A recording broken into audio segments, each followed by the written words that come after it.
Hello guys. So, ito ang hirap, nakakainis naman minsan tong si YouTube kasi may dinownload na ako nito.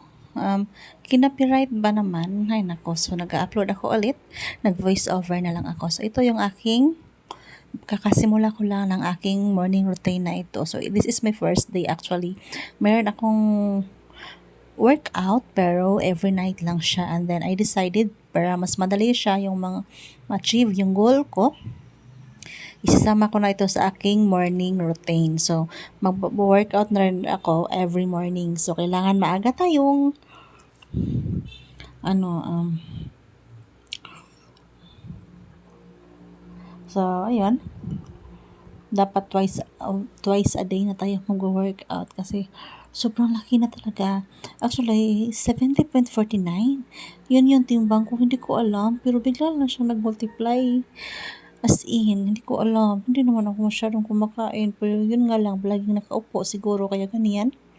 Kaya, I decided na-alarma na talaga ako sa aking timbang. Sobrang laki na talaga niya.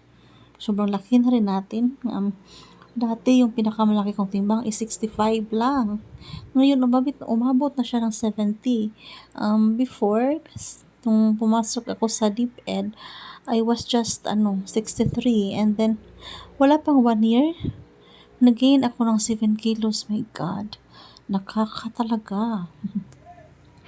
As in, hindi na ako natuwa. Nakakainis, sobrang dali ng timbang ko, as in. Kaya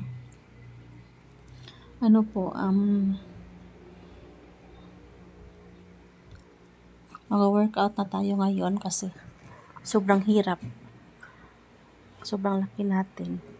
Ayan, so patuloy lang tayo ng ating pag-workout, pagpapawis.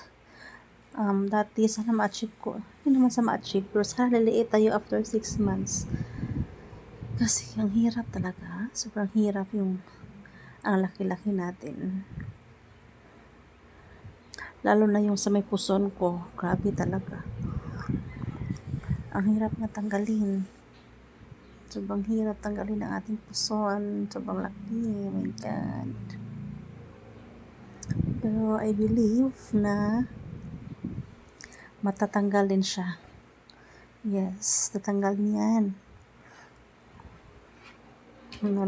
Patuloy lang tayo sa ating pagpapawis. Although ang hirap ng magpapawis magbabawas ng timbang. Ang hirap magpapabawas ng timbang. Sobrang hirap magbawas ng timbang.